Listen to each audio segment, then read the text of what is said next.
Die Wörter kaupen, bruken, finnen und hollen. Kaupen. Ik kaup.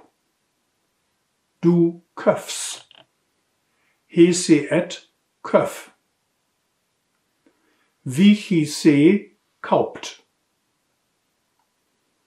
Bruken.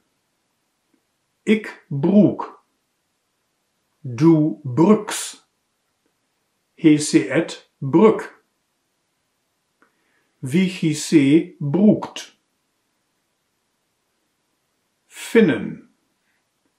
Ik find. Du findst. He et find.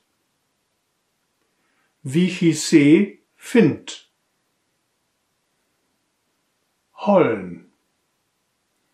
Ik holl. Du hölz. He et hölt. Wie se holt.